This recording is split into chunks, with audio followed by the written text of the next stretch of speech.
Well, hello everybody, and welcome to my Christmas assembly. I can't come into your school at the moment, I'm sorry, so I thought I'd film my assembly and send it in for you to hopefully enjoy. Well, we're going to do a bit of magic in a moment, but before we do that, let me ask you a question. Are you looking forward to Christmas?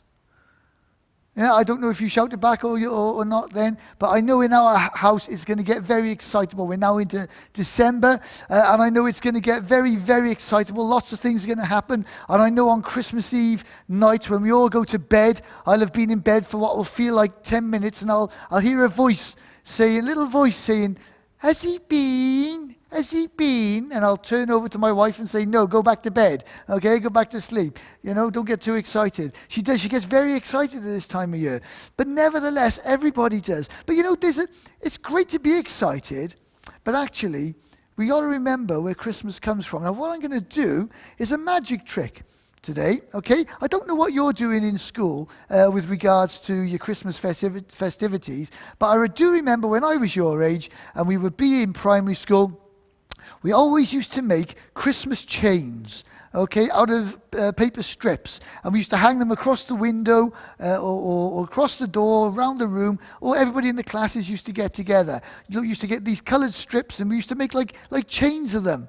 Okay, so that's what we're going to do today. We're going to make chains out of these woolly rings, okay? And we're going to need to do that in a magic way, okay? I think that would be more interesting, don't you? Yeah, I think so. But, these colours, well, they all remind me of something to do with Christmas. Now, the first one I've got here is this blue one. As you can see, it's a very nice, rich, dark blue.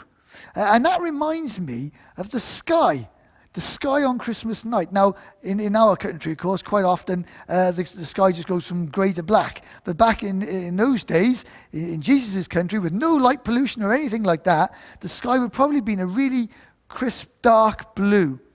And the white, well, this reminds me of something that appeared in the sky.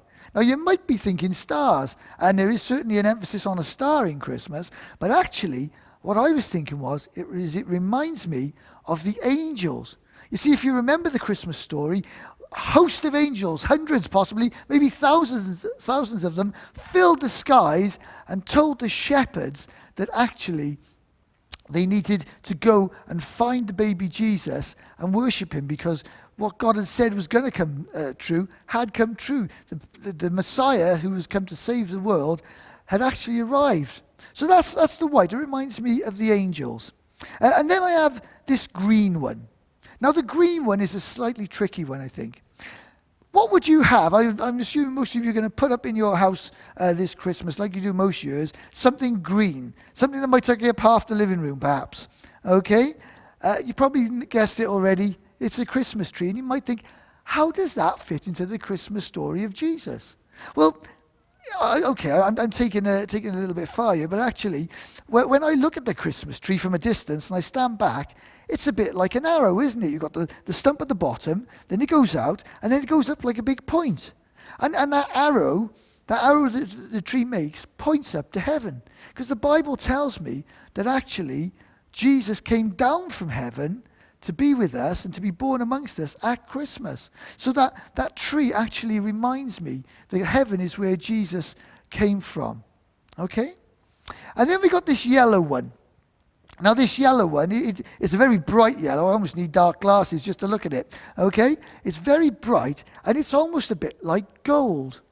Now, who can tell me, or tell your teachers, maybe you're going to put your hands up or whatever, where the gold came from, or where the gold features in the Christmas story? I'm sure you've guessed it already, but it was actually a gift that one of the wise men gave to Jesus, or the wise men as a whole brought 3 gifts, and one of them was gold. Now, that might sound a bit of an odd thing to give a baby, okay? And they didn't do it because there was nothing left in the shop, or they thought maybe he'd need something tough to chew on when he was teething. Okay, they brought it, and they gave him the gold because that gold signified that he was a king. That what they were doing was saying, we realize that this baby is special, that he's God's king, sent to earth. So that's where the yellow comes into it. But then we got this red one. And the red one, well, this is quite a serious one. Well, they're all serious, I suppose, in many ways. But this red one, you see, well, you might notice on Christmas doors, or on your door at Christmas, I should say, people will put a holly wreath, okay? Like a big circular thing made out of holly. And in those hollies will be some little red berries, probably, okay? Deep red, just like this red here. And you know, the thing with holly is it can be quite dangerous, okay? So you've got to be very careful how you handle it, because if you handle it wrong, it might prick you, and actually it can draw blood. And that blood, that red blood, if you like, reminds me of the reason Jesus came in the first place. You see, as much as he did wonderful things when he was alive, when he grew up, what the Bible tells me is that the main reason Jesus came into the world at Christmas was to do what we remember at Easter, which was to go to the cross. You see, the Bible tells us that actually the reason Jesus came was to die in our place, because we do things wrong all the time. And God can only have perfection in his presence, the Bible tells us. And we can't put things right, but only Jesus, taking the punishment for us on the cross, can make us right with God again, can actually allow us to have a relationship with God. And then we got this orange one. And the orange one is very much a strange one, isn't it? Okay, when we think about Christmas. But you know, in some church traditions, not all, but in some church traditions, what they'll do at Christmas is they'll have what they call a Christingle service. And what they'll do is they'll get an orange, like a fruit orange, which in itself is round, okay, but obviously it's like a ball, okay. And what they'll then do is they'll put a candle in the top. And you see what that orange signifies is the world, okay, and the candle, well, it signifies Jesus because it's a light. And if you turn the lights out, okay, and you've got a candle, then you can see where you're going. And Jesus said that, he said, I came to be the light of the world and help you see in the darkness. And you know what the Bible says is that because Jesus has died but been raised back to life, because he's in heaven, actually, if we accept the fact that he's paid the punishment for us, then he can come into our lives, he can be the light in our life, light in our world, if you like, and he will show us the way. That's what the Bible says. So that's what these colours remind me of. But what I said we were going to do is make some magic, yeah, or we're going to do some magic. So what we're going to do, I've got my magic Christmas bag here, okay? So what I'm going to do is I'm going to open it up. I'm going to open up and I'm going to put all those things in there, okay? Now, this is where it gets really interesting. Okay, now normally if I was in your school, what I would do is get one of you to come up and sort of to do the magic words and all the rest of it. But we're going to do some special magic words. Okay, we're not going to do just any old magic words. Okay, what we're going to do is the best magic words that there are. Now, you might be thinking abracadabra, you might be thinking alakazam, or maybe something from Harry Potter. But let me tell you, the best magic words that you can ever use are please and thank you. Guaranteed to get results more than any other, okay? So this is what I'm going to do. I'm going to close the bag, okay? I'm going to close my magic bag. And what we are going to do, and you can do it all as a class, I'll count us in. After 3, we'll say, rings, rings, become one, please. Okay? Right. Here we go then. Ready? Rings, I haven't counted you in. Ready? 1, 2, 3. Rings, rings, come together, be one, please. Right, now what I'm going to do, I have no idea what's happened, but I'm going to hopefully, hang on. Well, it's become one, but it's not quite what we wanted, is it? I mean, we wanted like a ring chain. And it's kind of like a long scarf. I don't know. Maybe I could give it to a friend as a scarf for Christmas. Maybe if I can find a thin giraffe or something like that. I don't know. No, I know what I did wrong. It's my fault. Okay, I said ring rings come together, please, didn't I? What I should have said is we need to say rings rings come together. Oops, make sure it's in there.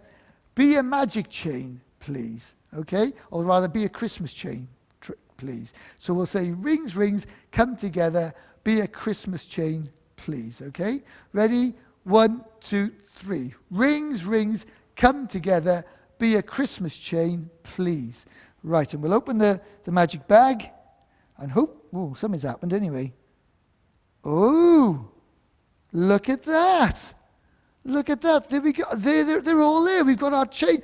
We can put that over our door now. I can put one of the doors in my house anyway. But look, all the colours are there. That when I look at it, I can be reminded of Christmas. There's the blue sky. Okay, that Jesus was born in the night. And then there's the white to remind me of the angels who came and said to the shepherds, go and see the baby that's been born. There's the Christmas tree that is that arrow that reminds me to look up to heaven. It reminds me where Jesus has come from. And there's that gold ring, that gold ring that reminds me that Jesus is king. That's what the gold stood for. And then there's, down here, we got the red, okay, that reminds me the reason Jesus came into the world was to take the punishment for the things I do, and so that I could be free. And then the orange that reminds me that if I say sorry to Jesus, because he's died for me, that actually Jesus will be the light in my world and be my personal friend. Wow. I'll certainly be remembering those things when I look at my chain in my house over my doorway this Christmas. Well, listen, boys and girls, it's been great to spend the time with you. Okay, I hope you have enjoyed it. I hope maybe you've learned something. Okay, I hope it won't be too long before it can come back into your schools. But, until then, be good to each other. Stay safe. Have a wonderful Christmas, whatever it is you're doing, however it is you spend it. And I look forward to seeing you again soon. Thank you.